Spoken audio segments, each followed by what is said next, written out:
Yo, we made it. Welcome back, Cornbread Movie Review family.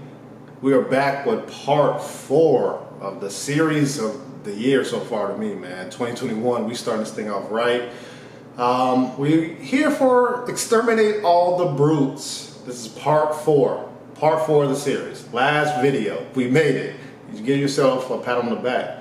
If you have not already seen part 1, 2, and 3, go back, see my old videos. Make sure you check out the series because we're here to unpack it, man, per episode. And we're not playing with 1 through 3, and this is the 4th one. Make sure you like and subscribe. Hit the bell right below the subscription. Turn notifications on, man, and we back. But before we get into all that, we're going to play my intro, and we right back at it, baby. Hey, Cornbread review off the bat, bro. You might not like my review there, man. Yeah, so all in all, man, it ended up coming up 2.5 out of 5. 2 of them things.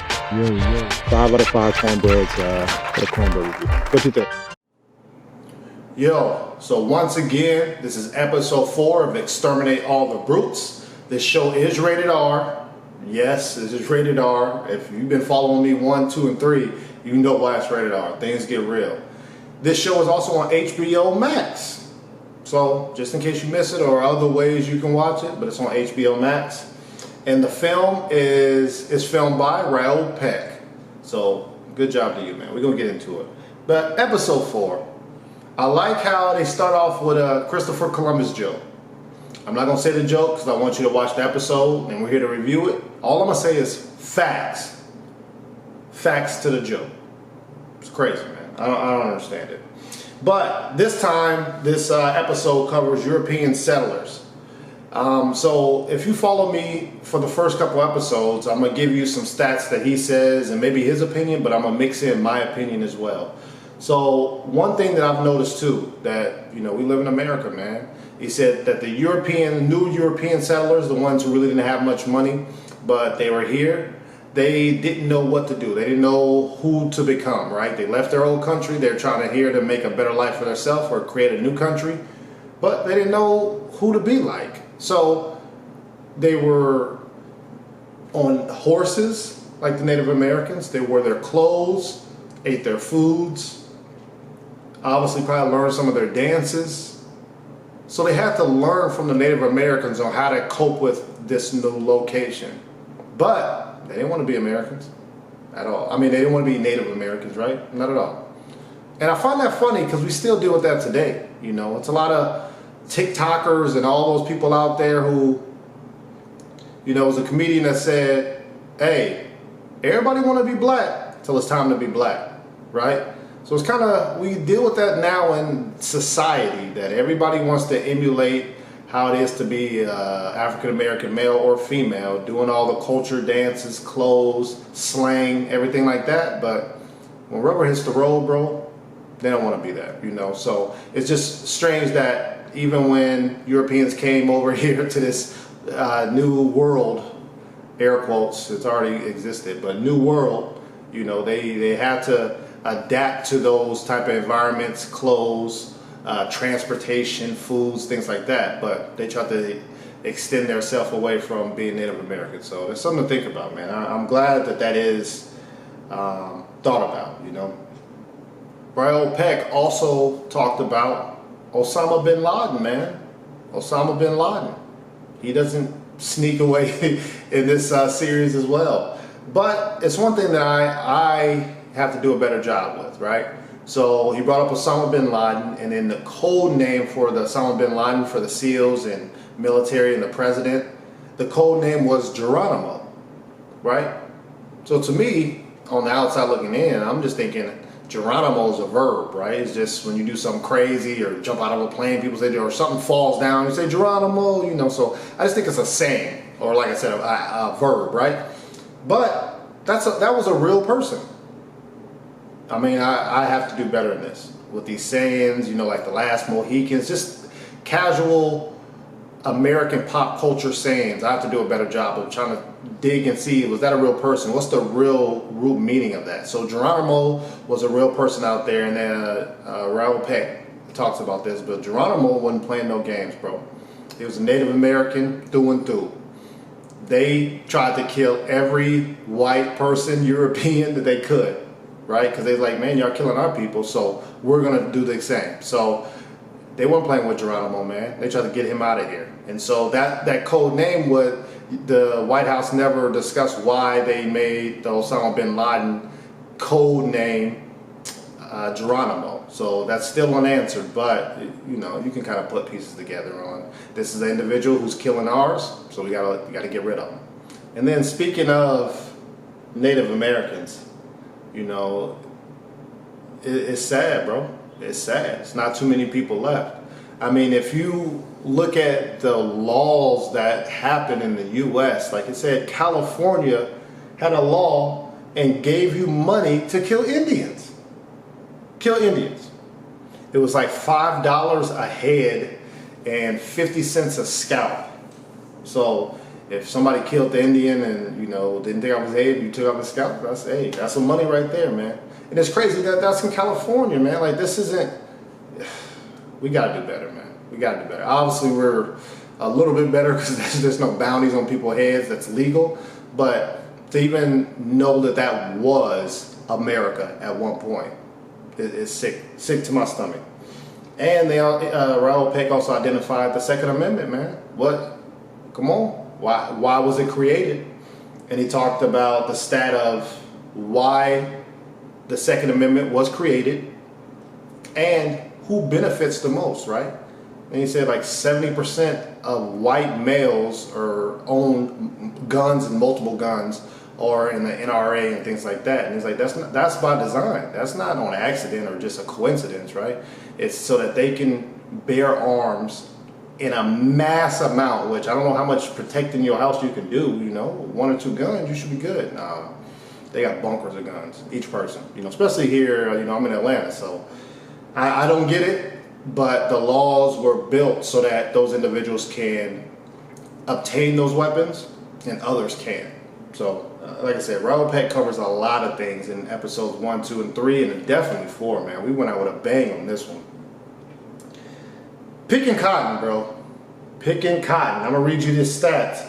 So, cotton made up 50% of U.S. production. 50%. And you wonder why the rich got richer and the poor stayed poor. 50%. So in return, if cotton is the product and you need somebody to pick this cotton, the slave was richer than land, banks, railroads, gold, and factories all put together. All those things put together, slave trade was more than that. It's sick. It's sick how much a slave, that's basically currency.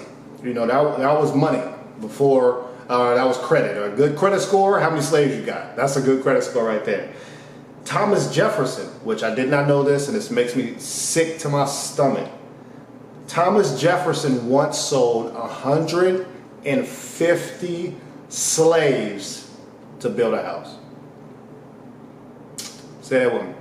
150 slaves. He sold them or traded them or whatever, he finagled it to build a house. That was the currency back then, man. So Thomas Jefferson. So look it up. Like I said, y'all can fact check all these things, and I have on some of them, you know. So to even, like I said, we're not being taught this, or definitely I was not taught any of this, and I see why, right? War is tough to watch, man. Like, as watching this series, and especially the last episode, I'm like, what did the Native Americans do so wrong? What did they do so wrong for us to want to kill all of them? All of them. What did they do? They tried to protect somewhere that they grew up and their ancestors were and their kids were. Like, that's basic laws that we have now. And like I said, I was thinking about that of what did they do wrong? I've yet to get an answer, right? So, especially in the chat, in the comments, let me know how y'all feel about this episode in the series, man, because it's hard to watch, but it needs to happen, right? And it needs to be talked about. So, shout out to him for talking about it. He also stated, which is true to this day, he said scholars are on the back burner. You know, when you turn on TV, it's all about opinion now. If it's on TV, social media, it's no facts, it's no scholars, no somebody who studied this profession or did this survey. They're not at the forefront. No, it's put them in the back at 11 p.m. You know, so Western time, 11 p.m. Western time, so that nobody watches this person speak highly or negatively about the facts. No, primetime people, we're getting all opinions. So nobody's fact checking anymore. You know, we used to talk about this back in high school. We used to argue all day, every day, because it was all opinions. Who's the best team? Who got this? Who did that? It's all opinions, and we argue for days. Now, fact check. You ain't even gonna argue no more. Pull it up. Pull it up. Pull up these stats, you know, and that's not happening. And I think it needs to go back to that. He also talked about Nazis and the gas chambers, which is, he said that these Nazis are PhDs, college graduates, highest of their class, and they created a masterpiece. But unfortunately, it was the gas chambers. And Raoul Peck goes over let's say a building, and he goes over each spot of where the Jews would go in. He said, hey, the kids are asking for water. And he's like, oh, yeah, the water is 20 minutes down that way. You go get the water. He said, knowing that he was telling them to walk to their death, basically, and put them in those concentration camps and then obviously the gas chambers. So I'm glad most of them got blown up, you know, during the war. But you can still go visit some of those locations, man. And once again, what they do, man, like what did slaves, what did Africans do, you know, to deserve to pick cotton and have, you know, people. I think it was episode 2. We talked about, you know, the guy on the boat, the slave on the boat. He had enough. He just jumped off. He'd rather kill himself, man. So these very touchy subjects. I think this was needed. I really enjoyed this series. I did not discuss everything from episodes 1 through 4 because I want y'all to comment and have a discussion on what y'all felt like was the most part, right? I just highlighted a couple things, but this is not an ending. Even though this is part 4 of Exterminate All the Brutes, man, this is not the ending. This should spark the conversation and proceed with this. I really hope this series is shown in high schools and colleges, man. It has to be.